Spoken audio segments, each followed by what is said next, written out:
Volkswagen just admitted touchscreens were a mistake, and they're bringing back physical buttons. This is just one of 11 features that manufacturers stripped away from our cars, phones, and devices over the past decade, and they're finally making their way back to store shelves. The reasons why might surprise you. For years, we watched beloved features disappear one by one. Physical buttons got replaced by confusing touchscreens. Headphone jacks vanished overnight. Manual transmissions became extinct. Spare tires disappeared to save a few pounds. But something interesting is happening in boardrooms across the globe. Executives are admitting they made mistakes, and consumers are getting their favorite features back. Let's start with the most dramatic reversal happening right now: physical buttons in cars. If you've driven a recent Volkswagen, you know the frustration. Want to adjust the temperature? You navigate through 3 touchscreen menus. Need to change the volume quickly? Good luck finding that right spot on that glossy display while keeping your eyes on the road. It got so bad that Volkswagen's then CEO, Thomas Schaefer, publicly admitted that the reliance on touchscreens did a lot of damage to the brand. But here's where it gets interesting. In 2024, Euro NCAP, the European Safety Testing Organization, dropped a bombshell. Starting in 2026, they'll dock safety points from any vehicle that buries essential controls in touchscreen menus. Matthew Avery, Euro NCAP's Director of Strategic Development, and Richard Schramm, Euro NCAP's Technical Director, explained that manufacturers will lose 5 out of 100 safety points if they don't provide intuitive, easy-to-use physical controls. The response was immediate. Volkswagen's design chief, Andreas Mint, announced that VW will reintroduce physical buttons for what he calls the 5 most important functions: volume, fan speed, seat heating, cabin temperature, and hazard lights. Hyundai went even further, with design VIP Ha Hak-soo revealing focus group results that showed people get stressed, annoyed, and steamed when they can't control something in a pinch through touch screens. The 2026 Hyundai Palisade now features dedicated knobs and buttons for climate and audio controls. Even Porsche, known for cutting-edge design, brought back physical buttons in the 2024 Cayenne after customer complaints about their all-touchscreen approach.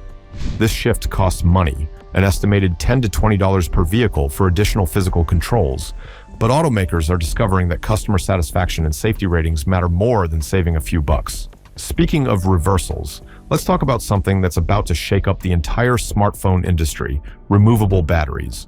Remember when you could pop the back off your phone and swap in a fresh battery? Those days are coming back, whether manufacturers like it or not. The European Union has mandated that by February 2027, all portable batteries and devices sold in the EU market must be readily removable and replaceable by consumers using basic, commercially available tools. Teresa Ribera, Spanish Minister for the Ecological Transition and Deputy Prime Minister, explained the reasoning. Batteries are key to the decarbonization process. End-of-life batteries contain many valuable resources, and we must be able to reuse those critical raw materials instead of relying on third countries for supplies. This regulation works alongside the EU's USB-C directive, creating a comprehensive right-to-repair framework that will force companies to create EU-specific variants of their devices, increasing design and manufacturing costs. But it also addresses a massive environmental problem. More than 150 million smartphones are thrown away each year, largely because their batteries have degraded beyond usefulness. The impact extends beyond environmental concerns. Device lifespans will increase dramatically when users can replace worn batteries instead of buying entirely new phones. This represents a fundamental shift away from the planned obsolescence model that has driven smartphone sales for the past decade. Now, while we're talking about phones, let's address 2 features that some manufacturers never actually abandoned: headphone jacks and micro SD card slots. Apple's removal of the headphone jack from the iPhone 7 in 2016 triggered an industry-wide copying spree. Android manufacturers fell in line, removing a feature that cost virtually nothing to include. But some companies held their ground, and they're now reaping the benefits of that decision. Sony continues to include headphone jacks in their Xperia line. The Sony Xperia 1.6 features a 6.5-inch 120Hz display, Snapdragon 8 Gen 3 chipset, and yes, both a headphone jack and micro SD card slot. Asus follows the same philosophy with their ROG gaming phones, understanding that their target audience values functionality over arbitrary design decisions. These companies recognize something that Apple and its followers missed. Removing the headphone jack didn't improve anything. It didn't make phones thinner, more water-resistant, or better in any measurable way.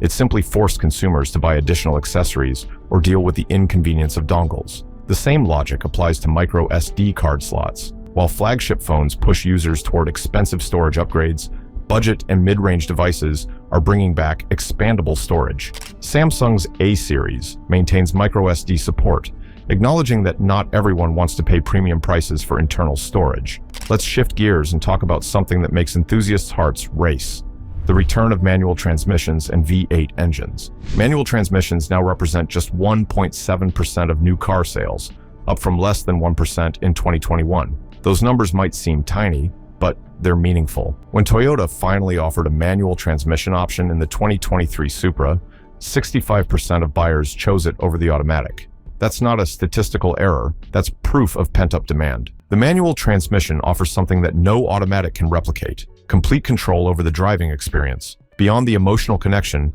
manual transmissions provide practical benefits. They're simpler mechanically, often more reliable, and many car thieves avoid stealing manual cars simply because they don't know how to drive them. Nearly 30 new models still offer a clutch pedal in 2025, from affordable compacts to high-performance sports cars. The Jeep Wrangler and Ford Bronco remain the last two SUVs, offering manual transmissions, catering to off-road enthusiasts who want that direct mechanical connection to their vehicle. V8 engines are following a similar trajectory.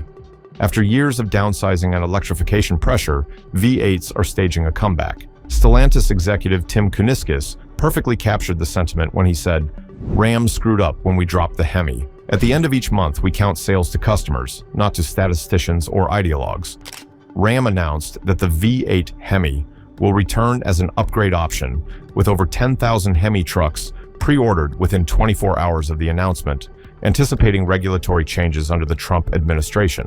General Motors is investing $888 million to develop a sixth-generation V8, expected around 2027, primarily for full-size trucks and SUVs. Ford Motor Company remains committed to their Coyote and Godzilla V8 engines, with the Mustang standing as the last gas muscle car after Chevrolet and Dodge abandoned their performance models. The Ford Mustang's fourth-generation 5.0-liter TIVCT V8 delivers 480 horsepower, proving that naturally aspirated V8s still have a place in an increasingly electrified world. These engines represent more than just power.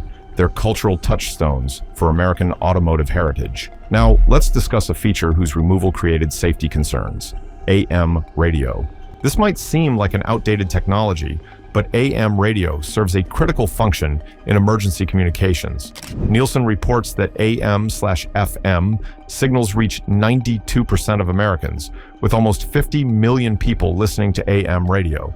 More importantly, nearly 80 AM radio stations across the country serve as primary entry points for emergency alerts distributed by FEMA and the National Weather Service, covering approximately 90% of the U.S. population. When automakers started removing AM radio from electric vehicles, citing interference from electric motors, emergency management officials raised alarms. Craig Fugate, former FEMA leader during the Obama administration, explained, "When all else fails, radio stations are often the last line of communications that communities have." Hurricane Helene in 2024 demonstrated this importance when traditional communication networks failed across North Carolina and Tennessee, but AM radio continued broadcasting vital information to affected communities. The bipartisan AM for Every Vehicle Act gained massive support. The House version has 262 co-sponsors, more than the 218 votes required for passage, while the Senate version has 62 co-sponsors, representing a filibuster-proof majority. Ford CEO Jim Farley reversed his company's decision after speaking with government policy leaders, announcing in May 2023, "We've decided to include it on all 2024 Ford and Lincoln vehicles." This reversal came despite the technical challenges of integrating AM radio with electric powertrains. Another feature making a quiet comeback is the spare tire. Believe it or not, 60% of new cars don't come with a spare tire. Consumer Reports found that since 2020, only 9% of tested cars came with full-size spares, 46% had temporary spares, and the rest came with sealant kits, run-flat tires, or nothing at all. Manufacturers remove spare tires to save 50 to 60 pounds of weight, helping meet fuel economy regulations. But consumer backlash has been swift and decisive.